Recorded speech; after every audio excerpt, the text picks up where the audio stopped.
Et bonjour à tous et bienvenue dans cette toute nouvelle vidéo des explosions de prix de ce mois de janvier 2025. On vient enfin de faire l'analyse de tout ce mois de janvier 2025 avec 10 nouvelles cartes qui ont explosé en prix ou légèrement monté mais qui vaut le coup d'être présentées dans cette vidéo car peut-être que vous en avez beaucoup plus que prévu. Donc accrochez-vous et n'hésitez pas à aller jusqu'au bout de cette vidéo car vraiment encore une fois, c'est l'opportunité pour vous de soit récupérer des cartes très rapidement, soit de pouvoir en vendre justement pour gonfler votre budget et enfin préparer au mieux votre deck pour par exemple le championnat de France qui arrive quand même dans quelques mois, donc n'hésitez pas à tout suivre. Si cette vidéo vous plaît, n'oubliez pas dès maintenant de lâcher un petit like, de vous abonner si c'est toujours pas fait, et bien sûr de me lâcher un petit commentaire comme d'habitude pour me dire si vous avez retrouvé quelques-unes des 10 cartes que je vais vous présenter. C'est parti. Les amis, la première carte de ces 10 explosions en prix, ce sera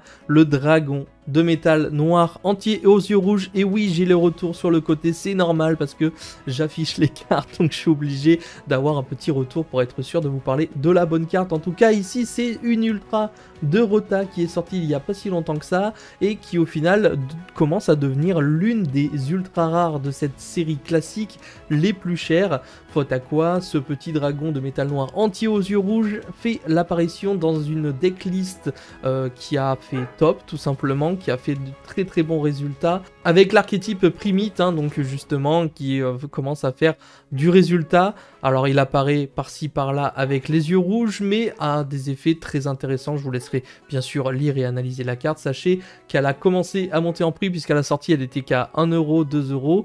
Aujourd'hui on va la retrouver à 9 euros et je vous conseille, si vous souhaitez la jouer, de la récupérer au plus vite car c'est une carte qui peut vraiment monter sur la lune étant donné qu'elle est nouvelle et qu'elle tombait pas tant que ça. La deuxième carte que j'ai à vous présenter, c'est le Bestial Baldrake dont on parle depuis très longtemps déjà. Il existe en version commune, celle-ci ne vous coûtera rien, mais aujourd'hui je veux parler de la version ultra rare de BLMR qui tombait de mémoire quand même assez souvent dans ce pack. C'était un pack de bataille de légende et vraiment c'est une carte qui personnellement j'en avais une douzaine à la maison, juste incroyable. Je vous recommande de regarder dans vos classeurs puisque cette carte à sa sortie était qu'à 50 centimes, ce qui était déjà bien pour une ultra de ce type d'extension, mais aujourd'hui on la retrouve à 3-4 euros pièce et ça peut vraiment commencer à monter en fonction de la quantité que vous avez chez vous. Donc je vous recommande impérativement de regarder vos classeurs, de bien fouiller également vos boîtes. Je rappelle que c'est un des bestiales et que les bestiales sont vraiment extrêmement forts en ce moment, notamment à cause des archétypes tels que démon forgeron qui font vraiment du ravage et se combinent très bien avec énormément de decks très forts du format. Nous avons les malices qui peuvent en profiter pleinement également, donc vraiment une carte à récupérer au plus vite si vous voulez pimper évidemment, sinon je vous conseillerais de vous orienter plutôt sur la version commune. Mais voici pour le numéro 2 de ces 10 cartes qui ont explosé en prix. La troisième carte, évidemment, on s'y attendait, il s'agit de Or Aduste, Héros du Mal. Et oui, car le support Héros du Mal qui est sorti dans les Ténèbres Suprêmes, on fait du mal à cet archétype pour pas faire trop de jeux de mots évidemment. Et puisque cette carte-là va vraiment être primordial dans le deck Héros du Mal et faire des mécaniques bien particulières puisque vous pouvez défausser cette carte et ajouter un Fusion des Ténèbres ou une carte qui mentionne Or Aduste, Héros du Mal depuis votre deck à votre main et on ne peut utiliser que cet effet de Or Aduste Héros du Mal qu'une fois par tour et on ne peut pas attaquer sauf si vous contrôlez un monstre fusion. Donc ici c'est surtout une carte qui va pouvoir tuto Fusion des Ténèbres, une carte très intéressante, ou une carte qui mentionne bien entendu. Mais ici on parle surtout d'une carte qui n'a pas été tant rééditée que ça, ou alors dans des coffrets qui n'ont pas été beaucoup achetés. Ici LDS3 sera par exemple la dernière en date, et au niveau de son tarif, la carte est quand même passée à cause du support de 8 euros à 23 euros. Donc ici, encore une fois, c'est peut-être le bon moment de vendre pour vous ce type de carte si vous en avez dans votre collection. Peut-être un peu tard si vous voulez vous la procurer, mais attention à jongler entre les deux et de bien analyser le marché, car si vous la voulez absolument, c'est une carte qui peut également partir sur la lune pendant un certain temps, en tout cas pendant la hype. Donc moi personnellement, je vous conseillerais surtout de la vendre au plus vite pour vous faire peut-être un budget pour autre chose. Pour la numéro 4 les amis, je vais avoir besoin de vous parce que je ne comprends plus rien à ce qui se passe sur le marché Yu-Gi-Oh! Et je sais sais que vous en avez entendu parler, je vous vois derrière votre écran, je sais que vous connaissez cette petite carte. Il s'agit de numéro 52, le roi crabe des diamants. Une X6 de rang 4 bien entendu qui nécessitera 2 monstres de niveau 4, donc assez générique, avec un effet qui n'est pas sensationnel mais qui peut-être appartiendra à des futures cartes qui arrivent peut-être dans la série classique Alliance je sais plus quoi en avril-mai, mais dites-moi parce que honnêtement je ne les vois pas jouer avec Rizéal, peut-être avec le support des héraldiques qui sortent, peut-être que ce sera une carte qui sera jouée là-dedans. Je n'y crois pas trop. Bref, honnêtement, je n'ai aucune info. Et c'est surtout qu'au niveau de sa cotation, une carte qui était qu'à 6 €, qui a été uniquement imprimée dans Wira, une série qui déjà était pas facile à récupérer à l'époque. Mais aujourd'hui, il n'y a actuellement aucune cote sur Card Market. Et de mémoire, il n'y en a pas beaucoup sur eBay non plus. Donc on ne peut pas se faire une valeur réelle de cette carte. Ça vaudrait le coup de tenter de la mettre pas trop cher non plus, hein, je vous vois venir, mais de peut-être la mettre à une vingtaine d'euros, si peut-être elle peut partir, et peut-être voir si le marché peut monter, descendre et réguler cette petite carte, parce que je ne connais pas encore son utilisation, et peut-être que prochainement, c'est une carte, s'il y a de la hype, et si elle est extrêmement intéressante au final, peut monter à bien plus que ça. On le sait, surtout quand il n'y en a pas beaucoup sur le marché. J'attends vos retours exclusivement sur cette carte et me dire dans quoi elle va apparaître prochainement. La 5e carte, on est à peu près sur le même délire, je ne comprends pas d'où vient précisément cette hausse de prix de ce Raid Raptor Arsenal Faucon. À l'époque, on sait que c'est une carte qui était pas très chère et qui est montée vachement vite en prix. Alors, sans monter trop haut bien entendu parce qu'elle était jouée dans les versions Kashtira qui était à l'époque le meilleur deck du format avec un autre deck, je me rappelle plus trop. Bref, c'était il y avait des combos en fait avec le Raid Raptor Arsenal Faucon. Est-ce que c'est le retour peut-être des decks Kashtira qui vont bénéficier de cette X6 de rang 7 avec l'opportunité d'invoquer des Raid Raptor et de continuer des combos et faire évidemment du F0 ou autre chose par-dessus. Est-ce que ça va être joué prochainement? Ça c'est la question que je me pose. En tout cas, les statistiques des montées du marché sont bien là, puisque la carte est quand même passée de 10 € à 20 € durant les dernières semaines, donc peut-être une petite hype de retour autour de ce Raid Raptor Faucon Arsenal que je vous recommanderais peut-être de vous procurer si vous avez déjà une petite idée dans quoi il est joué. Pareil, elle peut monter sur la lune ou bien redescendre. N'hésitez pas à me donner vos retours si vous savez exactement dans quoi elle sera jouée prochainement. Le numéro 6, évidemment, il fallait s'y attendre et on peut dire 6 et 6 bis puisqu'il s'agit de Force Arcane X, le maître des ténèbres, mais vous avez également le maître de la lumière qui a augmenté en prix. Évidemment, le support Force Arcane n'a pas laissé tout le monde sans séquelles, puisque les joueurs qui vont jouer Force Arcane se sont rués sur ces deux monstres qui seront probablement joués dans le deck, alors soit pour la collection, soit vraiment parce que le deck est méta, mais je ne connais pas les Force Arcane pour vous en dire suffisamment. Toujours est-il que le maître des ténèbres a subi une explosion de prix incroyable. Je crois qu'il est dispo que dans 3 éditions, dont une en version Starfloid, donc je pense que ça va être très dur à retrouver ce petit monstre. Il faut savoir que au niveau de son tarif, la carte était tout simplement qu'à 2 €. Aujourd'hui, il y en a quasiment plus sur Card Market, elle se retrouve à 20 € unité.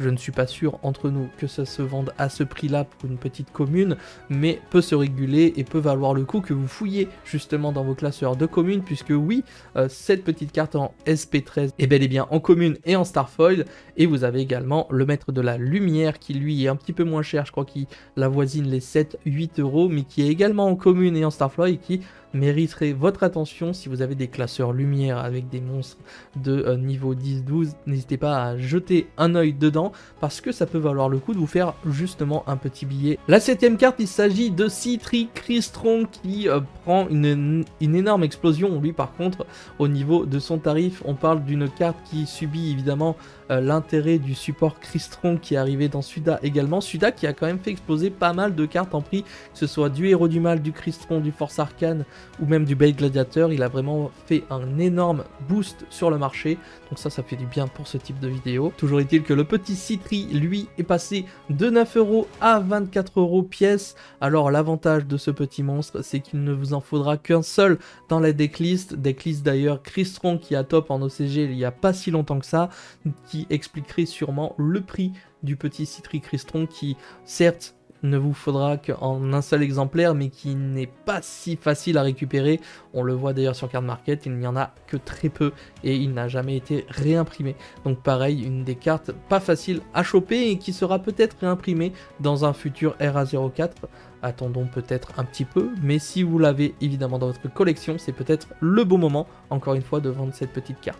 On enchaîne avec la 8e carte de ces 10 cartes qui ont explosé en prix avec le numéro C102 Séraphin Arc-Démon, et celui-ci on l'avait vu venir bien entendu avec tous les joueurs Riséal actuels du format. Il y avait des petits murmures qui disaient qu'il fallait absolument récupérer cette petite carte. On la voit déjà présente dans les decklists OCG concernant cet archétype des Riséal. Donc il faut 4 monstres lumière de niveau 5 pour l'invoquer. Si cette carte face recto va être détruite, on va pouvoir détacher 2 matériels à cette carte à la place. Si le ou les derniers matériels X6 sont détachés de cette carte, infligez 1500 points de dommages à votre adversaire. Et si cette carte a numéro 102 comme matériel, ce qui sera toujours le cas, une fois par tour vous pouvez détacher un matériel de cette carte puis cibler un monstre face recto contrôlé par votre adversaire, changer l'attaque de la cible à 0 et si vous le faites, annuler ses effets. Une carte très intéressante du coup pour le deck et qui a explosé en prix également, puisque c'est logique lorsque ce type de cartes